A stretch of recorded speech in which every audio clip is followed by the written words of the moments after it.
The roads are many, but the destination is the same. There are a lot of different ways to get ourselves to the same destination. Change the subconscious mind. So that is the automatic program that runs our lives 24/7. But really there's the conscious mind, which is our decision-making factor. It's how we make choices. And then there's our subconscious mind, and that's the doer. That's what actually implements things that we see in our reality. And that's our belief systems. It's how we think about ourselves. It's the feelings that we harbor inside of us at all time.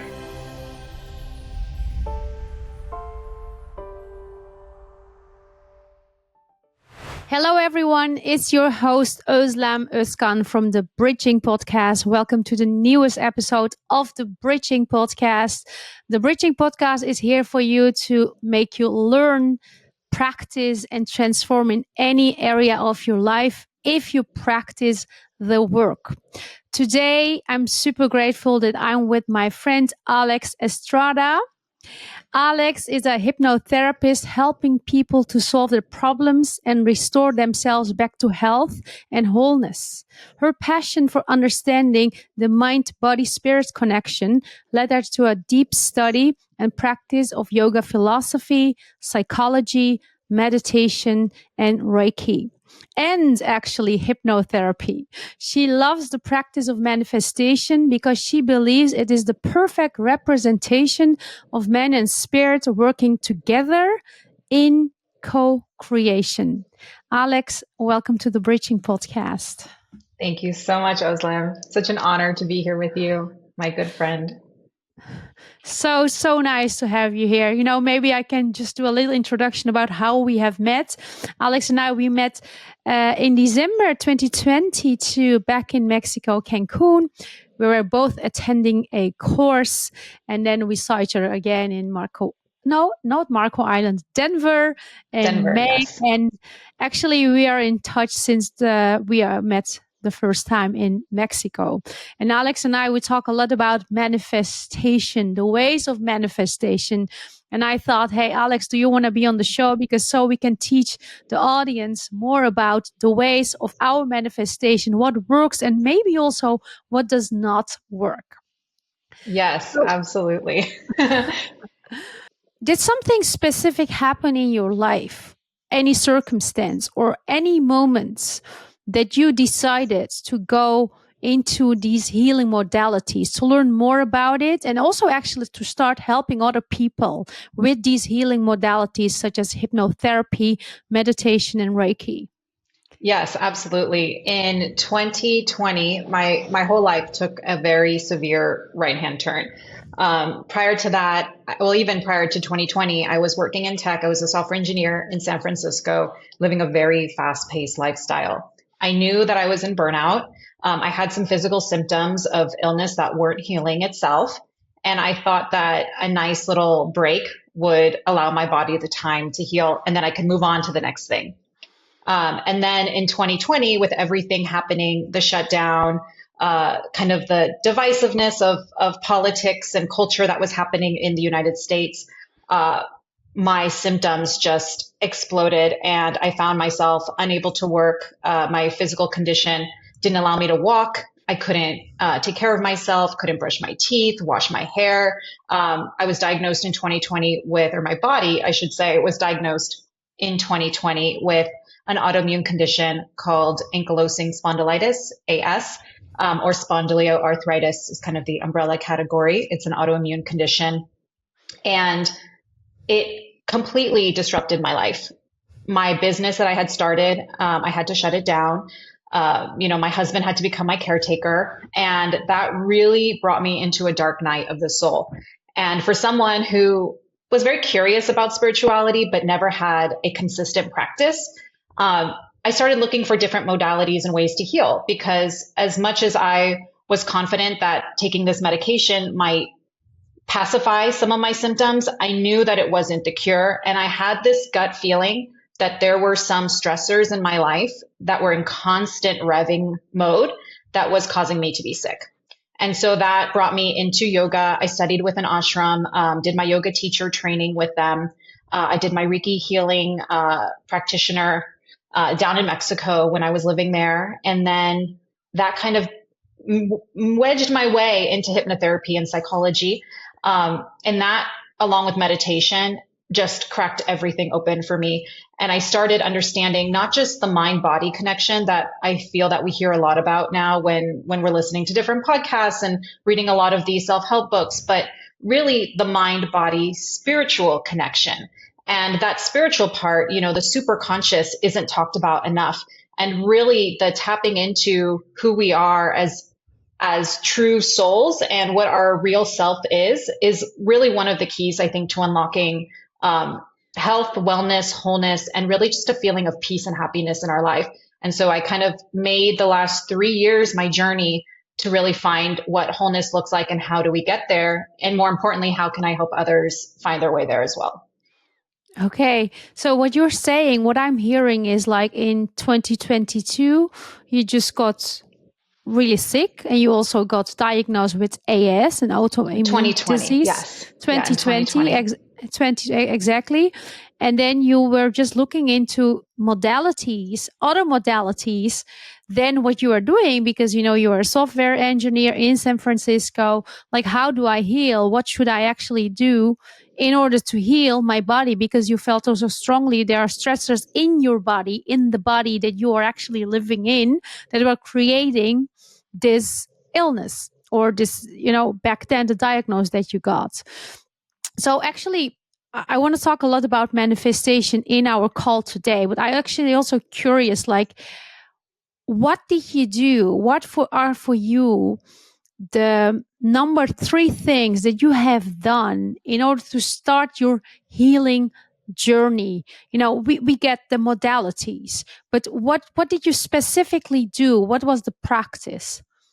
Yes. So one of my spiritual teachers, he says, the roads are many, but the destination is the same. Really, in this context, in my, yogic philosophy, it's the roads are many, but God is one. But taking God and spirituality out of it for a second, really, there are a lot of different ways to get ourselves to the same destination.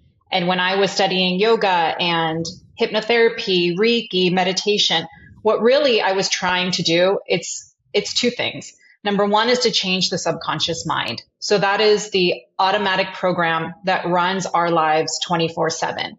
And at this point, I'm 35 years old. Majority of my entire personality and being is controlled by my subconscious.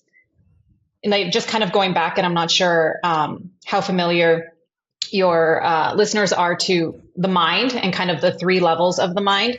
But really, there's the conscious mind, which is our decision-making factor. It's how we make choices. And then there's our subconscious mind, and that's the doer. That's what actually implements things that we see in our reality. And that's our belief systems. It's how we think about ourselves. It's the feelings that we harbor inside of us at all time. And so if we're unable to change the program that exists in the subconscious, then our conscious mind won't be able to change. So if you're living your life in stress or in negativity or feelings of anxiety, depression, really the true root is what are the thoughts that you're thinking all throughout the day and how do you change them? And change at the conscious level, at the rational level, is very difficult. You need to drop down into the software. And in order to change your reality, you have to change the software program that runs your reality. And so I would say that's the number 1 thing, is change the subconscious thoughts that are going on constantly in your mind. The second thing I would say is to get your body into rest and digest. So our autonomic nervous system has 2 parts, the sympathetic nervous system and the parasympathetic. The sympathetic is fight or flight. It is a fear response. It is stress. And our parasympathetic is rest and digest. It's digestion, reproduction, autoimmune enhancement. And most of the time in this Western world, we are living majority of the day activating our sympathetic nervous system. And that can be triggered by so much as a call from an old friend that you had a falling out with, or your mother-in-law, or someone that, your coworker who just really irks you the wrong way. Any of these little stressors that we experience in our daily life can trigger a sympathetic response, which means that your body is unable to heal itself. Because and the your body heart rate is also increasing. Yes. When you are in your sympathetic nervous system, the heart rate is increasing. And the parasympathetic nervous system, the heart rate is actually decreasing, and you are in rest and digest. Like HeartMath also taught me this. Yes. Yeah. So HeartMath, yes, because I've read a lot of HeartMath material, and they talk a lot about parasympathetic, and doing heart rate variability practice and breathing is a great way. That's another modality that one can use to really stay in a parasympathetic state. And, parasympathetic, the goal is not to stay in rest and digest all day long. There is a reason for your sympathetic to be triggered. If there is a real cause for fear, like a tiger is running after you, you're about to get in a car accident, someone is heading your way and you need to duck. Like, there are very good reasons why we have this part of our nervous system. It really serves us for survival. But the way we've adapted it in this Western world is that everything causes us stress. Even when we're watching like junk reality television, we are living in stress, watching the drama unfold in front of us, because our imaginations can pick up so much information, and imagination is the way that the subconscious sees. So we have to be very careful. And again, like just recapping, the two things are changing the subconscious programs. And to do that, you really have to find ways to get into the parasympathetic. And when you're relaxing, you're much more open to suggestion and programming. So you have to be very careful what you say to yourself and what people say to you when you're in that state. For example, when you are coloring in this mandala, or when you are looking in a kaleidoscope, you're actually relaxing. And especially when you rest and digest, you're so suggestible for information. For example, before you sleep, if you're watching an ad which is, I don't know, trying to sell you something, and you are in this rest and relaxed state, you're so suggestible that is actually going into your subconscious mind. Oh, this cream, if I use this cream, I have less wrinkles. Or if I use this drink, I will just get more muscles, I will lose fat. You are so suggestible at that moment. Yes. Thank you for highlighting that. What is the third one? Because the first is change your subconscious mind, you say. The second is rest and digest, be in the state of the parasympathetic nervous system, which is also good to say, like, it's not always good to be only in that, because we need the sympathetic nervous system in order to react at some situation. For example, when you cross the road, you see a car. I mean, that's a moment of, okay, I need to take action. I need to stop because the car is coming. What is the third one? The third one, I would say it's a tie. I would say I'm conflicted to give these two, because I think they're both important. While the first two I think are the most important. Awareness of yourself and your actions, I think, is very important. So to have a level of awareness where you understand the things that need to change, because if you don't know what programs are running in your subconscious mind, then you won't know how to change. And then that leads into the other thing, which is a desire to change. Without a desire to change, you're not going to change. Without an intention, you're not going to change.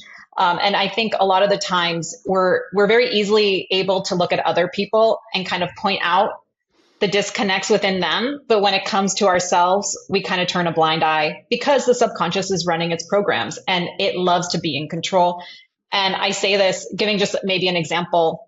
My husband, he works a lot. He still works in tech, and he is very stressed constantly. He lives in a fight or flight all day during his work hours, and he wants a change. He legitimately will tell me, his conscious mind, that top layer, will tell me, I want to change this, but I can't seem to make the shift, because the intention every single day is hard to be set, because your body, which is a reflection of your subconscious, craves at some point, after repetition and repetition, craves the stress.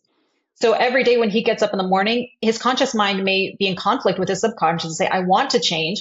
But every single day as he shows up, he's actually addicted to the qualities of stress.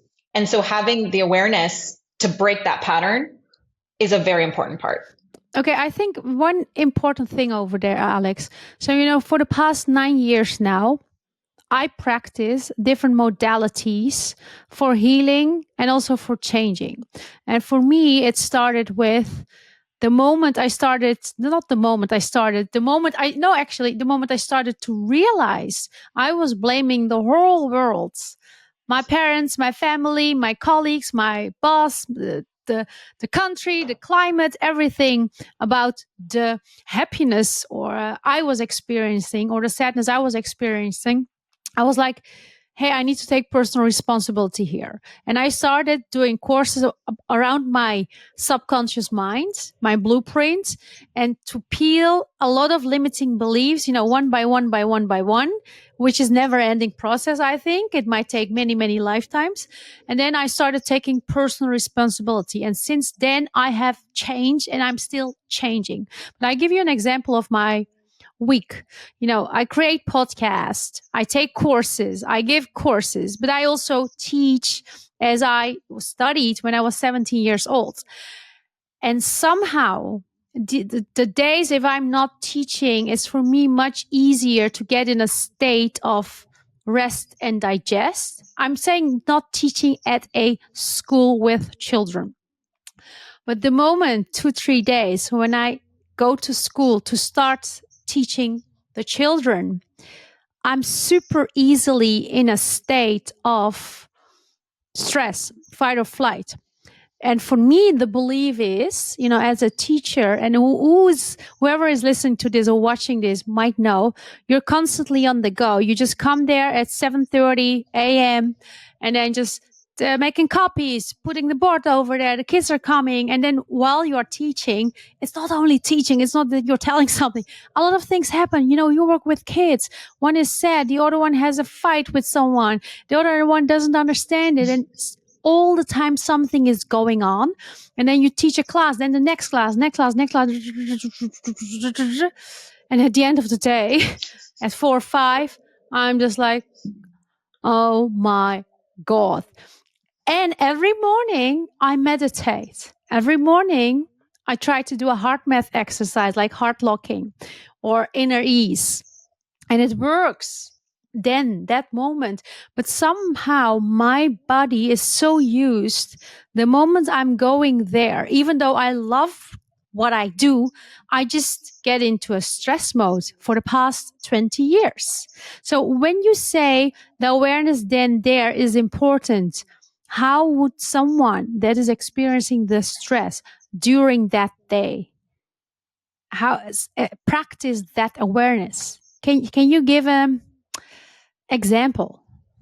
Yeah. So yes. So a way that in the case where you're talking about every day, you're go, go, go, stress is revving. But if you have the awareness, let's say in the morning, like you were mentioning, to do a heart math lock-in technique, which takes 2, maybe 3 minutes. If you have time to do a 5-minute meditation, even a 1-minute meditation.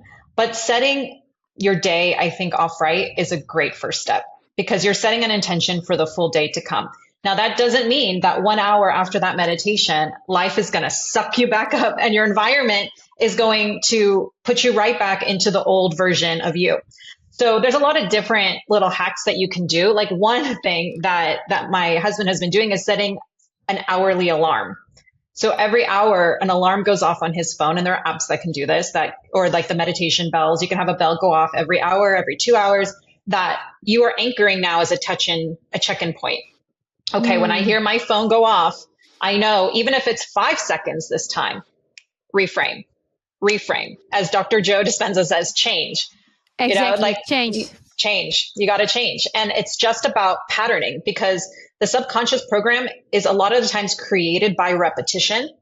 So another way to change the subconscious pattern is repetition. Repeating the awareness. Yes. Okay, I get it. Like, for example, I'm doing it on the bathroom. Each time when I go to the bathroom, Perfect. Sometimes I even stress when I'm running to the bathroom. I'm like, I need to run to the bathroom because I need to come back to the classroom. I'm sitting there just like practicing the inner ease technique, taking some deep breaths, 5 breaths, and then just really making sure that the ease in my life, in my body is there. And then once I'm back in the classroom, maybe, it just keeps going for 1 hour maybe. And sometimes after 15 minutes it's gone again. But after whatever a certain time, I go back to the bathroom again and I practice it again. And the more you repeat it and repeat it and repeat it and repeat it, it becomes your second nature. Are you saying that? Yes, absolutely. And I think living your life, and this is a cultivation, like this life is a practice, especially when you're trying to change your life. You have to think of it as a practice, not a destination. I think that really rephrases it. But living your life with intentions. So understanding that every day when you wake up or every opportunity that you have the awareness that maybe you're slipping into an older program, just setting an intention for what you do want, how you do want to show up, how you want to execute this thing or this goal, and combining that with compassion. And compassion is not talked about enough, and particularly self-compassion, because we are not perfect. We are never going to be perfect. And change takes a long time, many times. For things that have taken 30 years to create, it is not going to go away in 1 week. And we have to have just that knowledge and say, okay, so when I do slip, if I do go to the bathroom and do not do my intention, and let's say I go back to class and a kid acts out and yells at me, and then I lash out at that child, don't feel guilty. And I think guilt is a great way to go right back into your sympathetic response. So it's just saying, you're actually even judging the situation that happened and judging over that. You're actually creating an extra layer over it. Yes. You know? Yes. You're Compassion. already upset. And that is just touching your sympathetic nervous system. And you're also even upset. Why did I get upset? So at myself. Yes. And then you're like, oh my God. Exactly. Self-judgment is the worst judgment, because the only reason why we judge others in the first place is because we judge ourselves. I would also actually say, I kind of argue, we can practice compassion towards others, which is a beautiful, beautiful thing. But once we first practice compassion with ourselves, are really truly compassionate, like a radiator. Who doesn't have a radiator at home? Maybe some very modern homes, they don't have a radiator anymore, but they have a floor heater. But the radiator first warms itself up. It just feels the heat. It's hot. And after that, it's radiating that warm feeling in the room. So what would happen if we first would be really compassionate towards ourselves, towards us, whoever we are, whatever that is, to that mistake we have made, to that, I don't know, if you were upset with your own child, or if you were sad with something that you wanted so much, but it didn't happen. Why don't we show compassion first with us? And then radiate that towards everyone in that room, in the invisible place even that you cannot see. Yes, absolutely. And one way to practice this, because I think in theory, sounds wonderful, but then how do you practice self-compassion? What is the everyday? How does that look like? And for me, the first step was removing the word should. And I still catch myself using should, but that word should, if ever I say to myself, I should have done that, that is an unkind thought to myself. Why did I text that person this? I should have written whatever else. You have regrets about the situation that happened. Should is guilt. Yeah. And guilt is not self-compassion. Funny. I don't have any more should for such a long time, because I practice so much time. I don't need to say should. It just happened, gone, done. But I say a lot, I must. Like, it's like, right away. I must. And then even if I don't have energy, I must. I give you an example. I was the whole week in a heart mat training the past week. Every day from 6 p.m., 10 p.m. And during the day, I left 7 a.m. home. I was working all day, came back for the training, etc. And Saturday morning, I wake up at 7:30. I'm like, I must run today a 10K or a 6-7 mile, because I didn't exercise for the past 3 days. And then I go to the park, the Vondelpark here in Amsterdam. And once in the park, my legs, I just cannot. My body feels like you should just lay down and chill, relax. And then I stopped. And even our neighbor I saw on the street, he was like, are you okay? He never said that to me, ever. I live here for the past 5-6 years. He's already, you're so happy. I said, no, I'm not really good. I'm a bit tired. But the must made me go. The must. So you say don't. So for me, it's should. For you, it's must. And maybe every person has a different word that they catch themselves using constantly that invokes some sort of pressure or shame. And let's just let those go.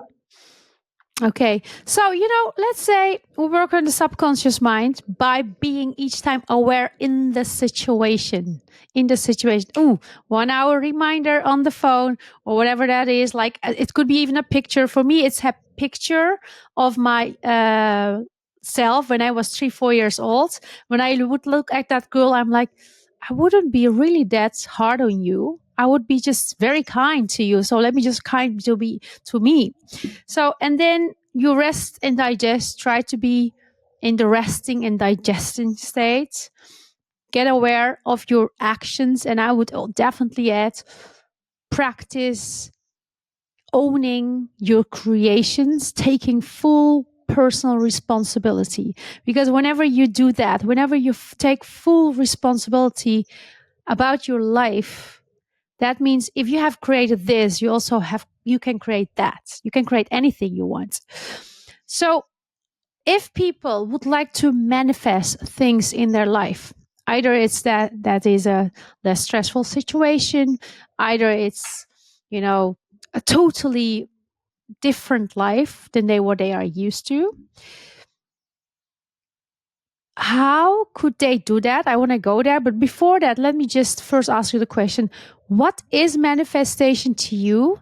And how do you use it in your life? Yes. Because in my mind, you're a manifestation queen. Thank you. Thank you. Manifestation, I feel like there's tons of definitions. So I was thinking about it this past week. How would I define it?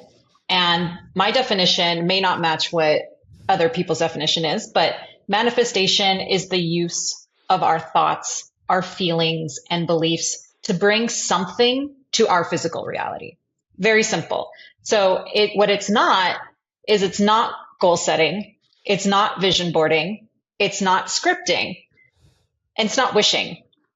But it's cultivating. Okay, not wishing, not vision boarding, not scripting. So writing, not scripting, affirmations. Not goal yes. And not goal achieving. So it's not action based. Manifestation is using our thoughts, feelings, and beliefs in order to bring something. It could be anything. It could be an actual physical thing. It can be an experience into our reality. And our thoughts, feelings, and beliefs are controlled by what? Our subconscious mind. So it all brings it back down to the root layer. And I would also say a part that, we talked on a little bit earlier is the superconscious mind. And the superconscious mind can be our inner source of intelligence. Like that is our true intelligence. That is intuition. And a lot of the times we live our life so disconnected from that. And when I say tapping into superconscious, I don't mean we have to become the enlightened soul. We may, in this lifetime, very few of us are going to become as self-aware as the Buddha. Like that's probably not going to happen for most of us. But is there opportunities where we can reconnect to the real self, find even in brief moments and find alignment there? And that is what, the power of meditation is so potent because it helps us do that. When you block out all the external noise, all the inner box chatter, the real you comes out. So I would say the subconscious mind allows us to tap into the superconscious, and the combination of those two make us co-creators. And when that comes into effect, it looks like magic. And that's why I say manifestation is not goal setting and then action to achieve it. That's just setting a goal and taking the right steps to move towards it. True manifestation for me is when I align my thoughts, my beliefs, and my feelings, and things just come into my reality with no action. And I mean zero action. So if you do not set a goal, if you do not wish something, what do you do then? Do you set an intention? For me, it comes in as thoughts and desires. So when you wish something, and I don't know, I'd have to look at the actual definition of wish, but my perception of wishing is saying, I would like this to happen so badly. I want it to happen. Let it just happen. It has, wishing to me has the energy of lack and it has the energy of separation. Because you're saying, I wish I had $1 million, but I don't what I'm really saying is I don't have $1 million and I want it. Exactly. And I don't know if I believe if I can get it. And I don't have already creates a separation because you're actually reacting from I don't have it. And that energy field around you is around you because you are creating from I don't have it. Yes. Yes. And so bringing it back to actually how we met, I'll start with some manifestation stories because when you hear my stories, I swear they sound like magic, but they're not. It's just reduce. There's a formula, and we can talk about the formula later, or at least like a protocol and a practice for increasing your manifestation. Definitely. It's a combination of art and science. So it's creativity, imagination, but it's also following a protocol, practicing something, in order to cultivate your ability to manifest things. So we met through two manifestations. I don't know. I know you remember one of them, but I'll actually tell you the other one too. So we met at a a meditation retreat. Exactly. For Dr. Joe Dispenza. And if anyone knows who he is, he teaches meditation and runs these week-long workshops. I had attended a Joe Dispenza workshop a few months prior to us meeting in San Diego.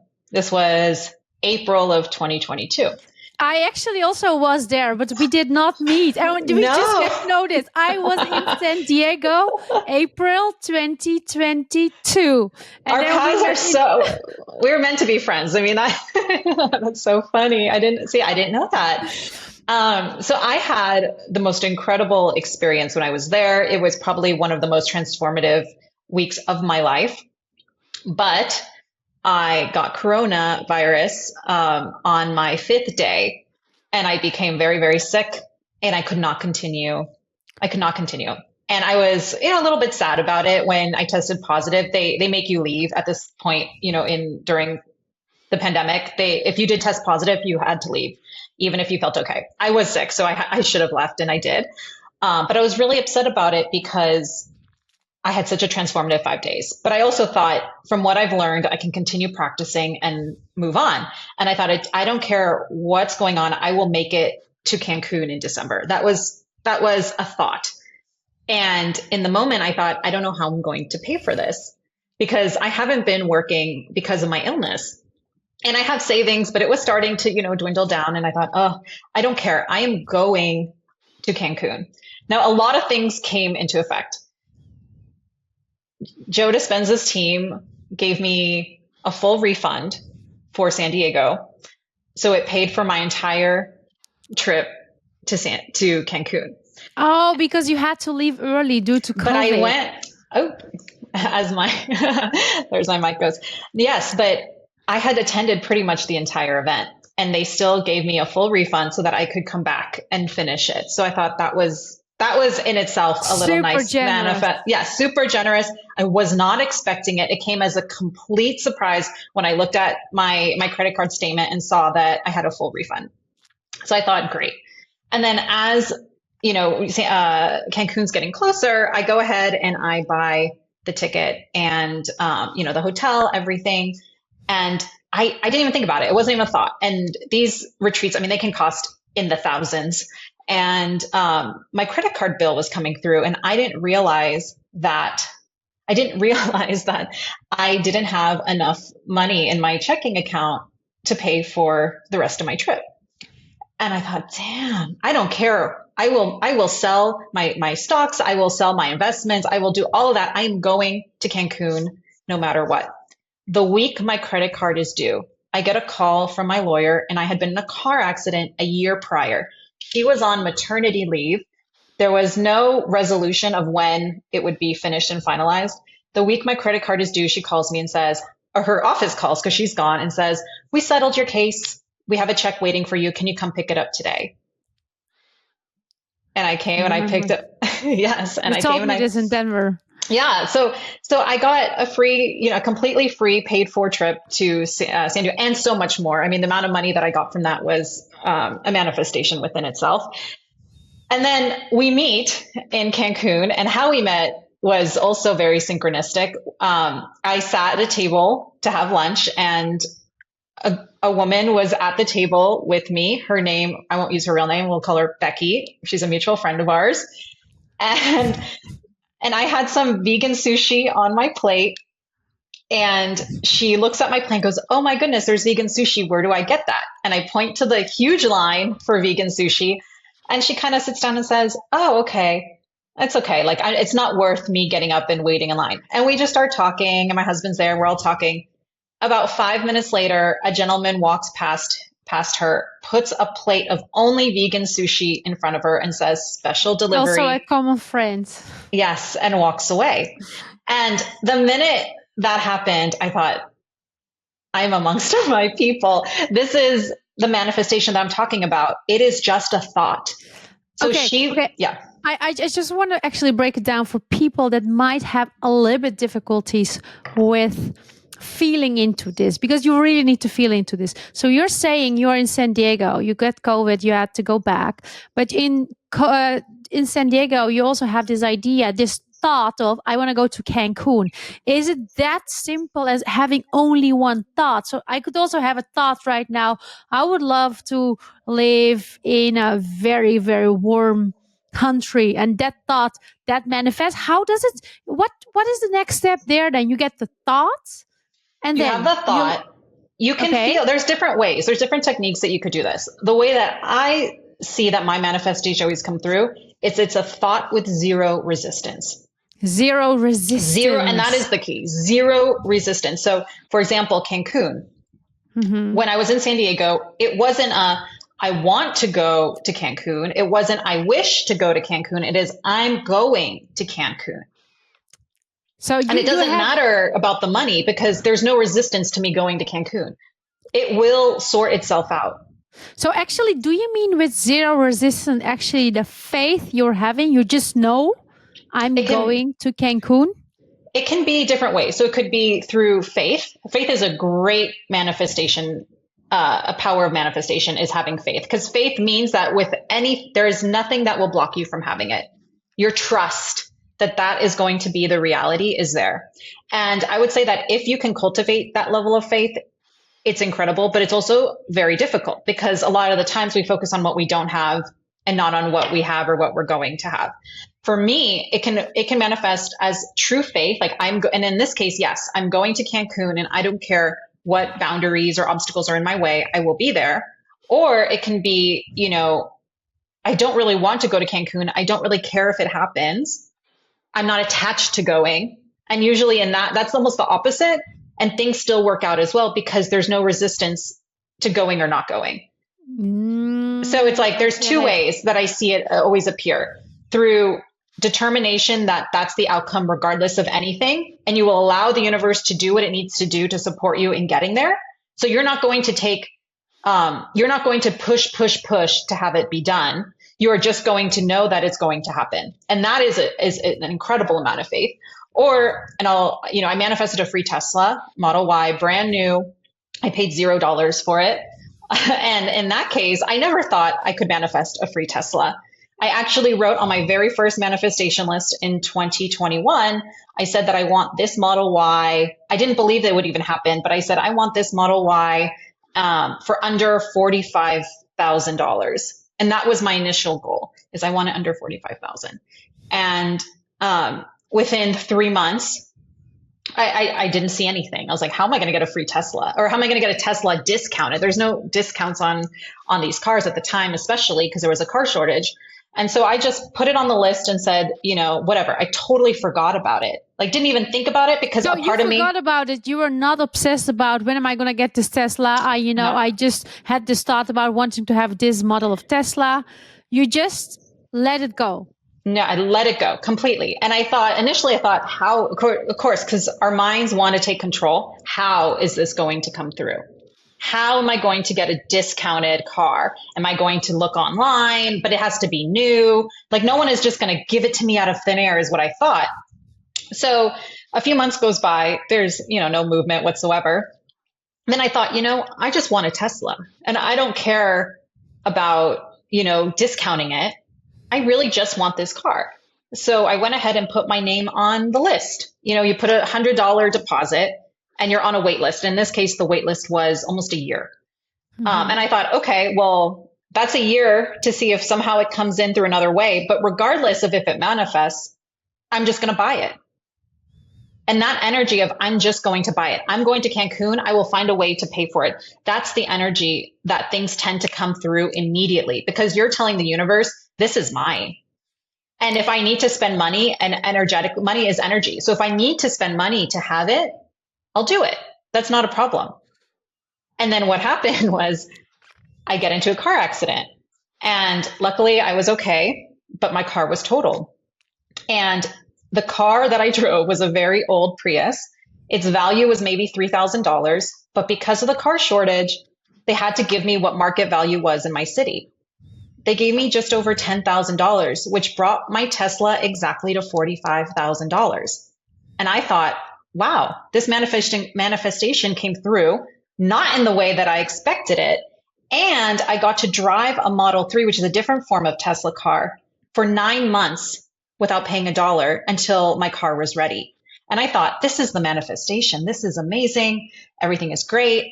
And then right as the car is being delivered, a year later, I get my check from the accident. So in addition to what my car was worth, the difference was $45,000. Wow. Wow, wow, wow.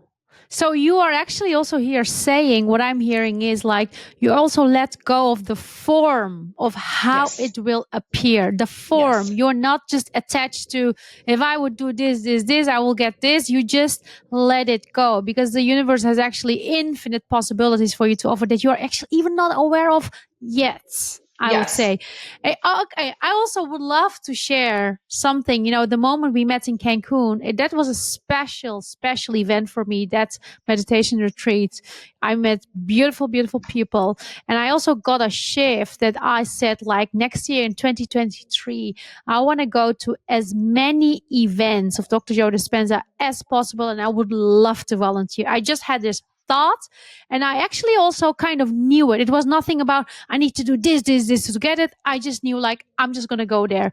And somehow some projects, some teaching gigs, some other things just all happened that I could take a lot of times off and say, I'm going to the retreat from Amsterdam. I was actually the half of the time of 2023 somewhere at the retreat, and the half of the time I was in Amsterdam. The financial thing, I just got it sorted without actually knowing how to get it sorted. I just had this intention, very strong intention with an elevated emotion. It was super, super elevated. I was like, this is going to happen. And I already went now to 5 events of Dr. Joe Dispenza 2023. And I'm going to go to my 6th in Cancun this December. Wow. Yes. And that's, the universe will find a way. And that's what when I was talking about my definition of manifestation, that's co-creation. So if you had set a goal and were taking the actions and trying to determine the how, you're leaving the part of co-creation out of it. You are taking control. And I think real manifestation is releasing control. And that is a hard practice for many of us, especially those who like to control every aspect of their life. And that was who I was prior to getting sick. And getting sick was such a blessing in so many ways. We could do a whole podcast on the revelations of rock bottoms. But one of the blessings is that I had to learn how to let go. I didn't have a choice. And so that practice of just letting go and letting the world just unfold exactly how it's supposed to be, and stating my desires, but then getting out of the way, I have found that more than physical items, it's bringing experiences. And that's incredible. And it's really true co-creation. It is not me doing all of this. It is me interacting with the laws of the universe and having things align in ways that when they arrive to me, I don't even care so much about the thing that I'm manifesting. I'm more excited on the how it manifested, because I never would have predicted it that way. Yeah. And the car is a great example, because I didn't want to get into a car accident for this new car to come through. Absolutely not. Like, who wants something like that? So now I've learned I can still state I'm ready to accept a car, but please be gentle, right? Like, there are some adjustments that I can make, but also that car accident had so much learning and healing just in that. So the journey of going into a car accident, going through the healing process, kind of uncovering what was really giving me a lot of fear from that incident, and working through a lot of the anxieties that I had already had pre-existing to this car accident, allowed me to grow even more, and really trusting that every experience whether we perceive it as good or bad, just is. And there is true reason behind everything. That randomness does exist, but also even randomness you can learn from and you can grow from. And all of these events in our lives are only opportunities to show up again and again and again as a newer version of you. And if you don't, that's also okay too. Trust me, the universe is going to give you tons and tons of examples on how you can keep showing up every single day. But now the more excitement isn't even the things. Like, the list of my manifestations are so long, and if you ever want to get into more, I can totally get into more. But now it's, again, the how, because I don't step in at all. And I'll give you this one little manifestation story because this is the epitome of what I'm talking about. I was walking around the house. This was a few months ago. And I was thinking to myself, I need to get new cleaners to come in. With some arthritic symptoms still flaring up, it's hard for me to do cleaning. So passing a vacuum, sweeping, etc. So I thought, you know what? I want a housekeeper to come a couple times a month.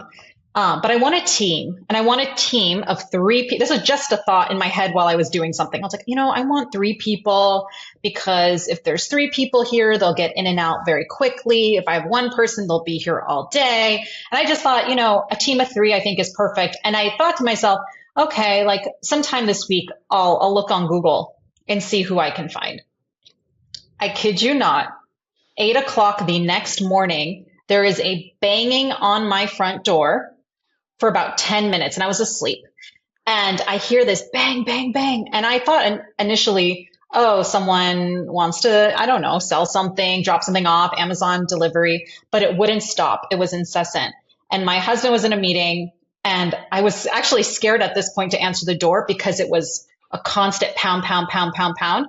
And so I call him and ask him to answer the door, and he does. And there is a cleaning crew of 3 people standing at my door to come into my house to start cleaning. And I was in the bedroom at this time because I thought it was either my neighbor telling me that something had happened. I didn't know what to expect. I had no idea. And my husband is just sitting there completely confused, of course, because he has no idea that I had been thinking about this the day before. I couldn't actually believe that something like this could really happen. But less than 12 hours after having that thought, I didn't have to do anything. They quite literally showed up at my front doorstep. Wow. Wow, wow, wow. This is really, really amazing. I would also say, Alex, as an addition, I think patience is also really, really important in a manifestation journey. Like, the moment you actually already say, like, hey, it did not happen, it makes you fall back in an old pattern. It makes you fall back in not believing. It makes you actually resist. Like, why didn't it happen? Like, I give you an example. For me, it was, and it's still very, very challenging to practice patience because, I used to create a lot of things from 3D. When I say 3D, it's from matter to matter. If I do this, I get this. If I'm persistent enough, I'll just get it. So I invited this beautiful guest on on the Bridging podcast. I think maybe now 1 year ago exactly. And I just send an email out. I just fill in the whole form. And this is a guest that's a lot of people would like to have on the show. And I just send it. And then I just got an email like, we put you on the list of possible shows. Thank you so much. And we will get back to you once there's an opening. And I just had it in my follow-up email box. I was like, okay, let me just wait. Something happened or not. I just kind of forgot it. But only 2 weeks ago, I was just looking through my Excel sheet. I was like, okay, who did I write? Who did not respond? What shall I do? And all. And I was like, oh, let me just send a reminder. And I sent a reminder just from out my heart. Hey, I have waited patiently for the past 1 year. I'm reaching out again to ask if there is any chance this person has time to come on the show. I don't hear anything. And last week on Thursday, I think, I just get an email. An opening came up. Are you available this and this date and time? And this and date time, I am available. I'm just like, oh my God. I was so kind of in shock, but I also knew this was the fruit of my manifestation seed 1 year ago. But if I would have said 1 month later, after I sent my first email, like, oh my God, he's not going to come. It won't happen. Why didn't he write me back? Why did they put me on the list?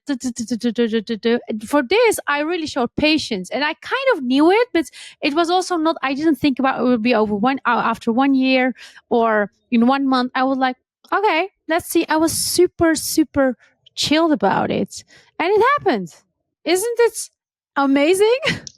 Yes. And I think patience is absolutely a key factor here. So patience in combination with letting go of the results. So you sent out that email a year ago, but you weren't, like you said, you weren't every day checking up on it. You weren't hounding their team with more and more emails. You were just like, if it's going to happen, it will happen.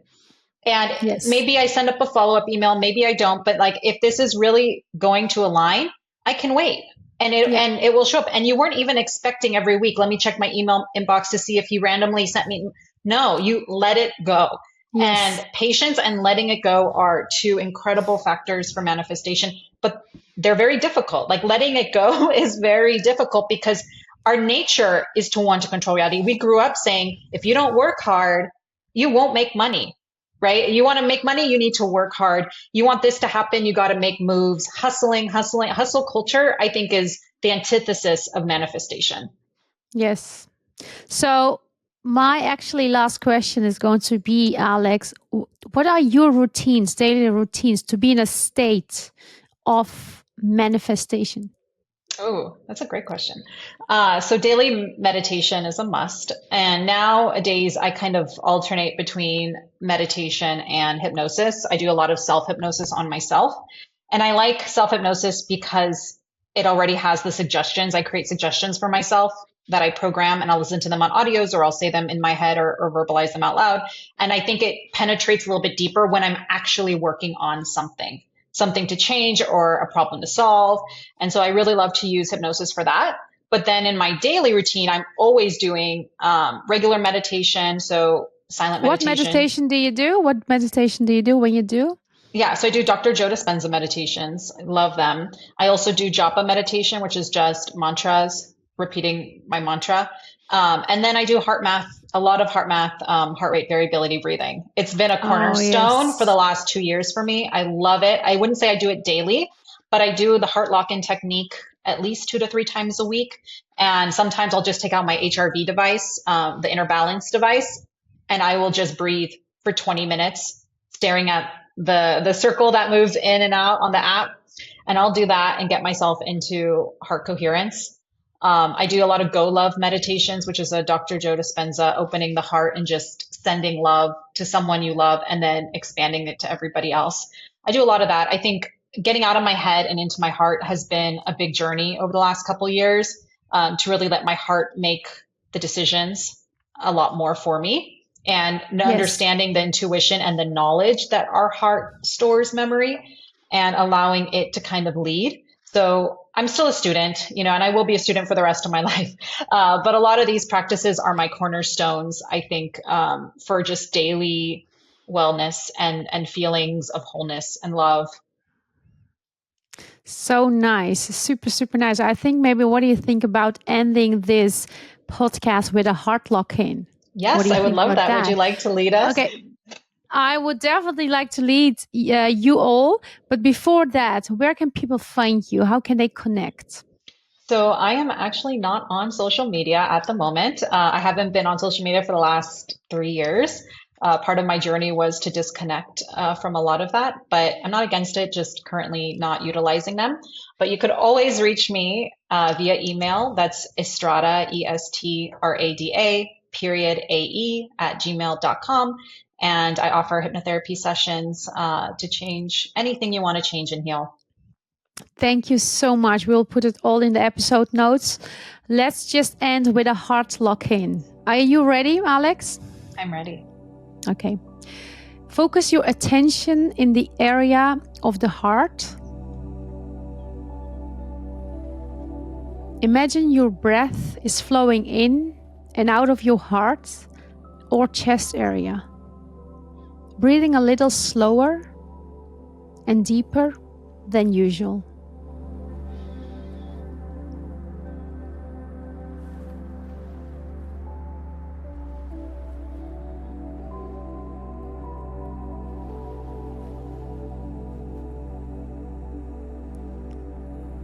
activate and sustain a regenerative feeling such as appreciation, care, or compassion.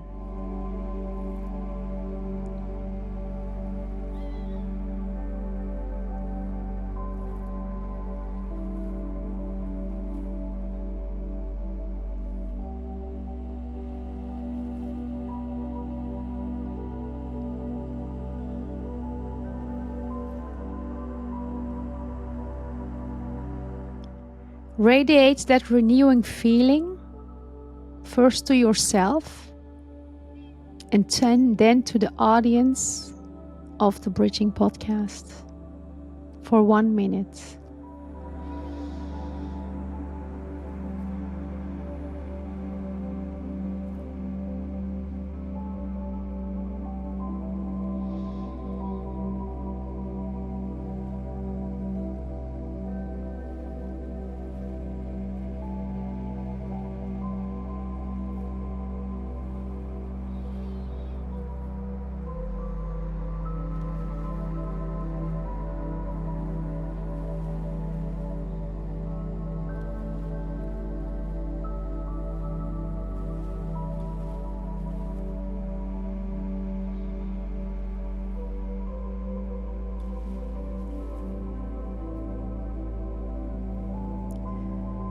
And you can open your eyes when you are ready.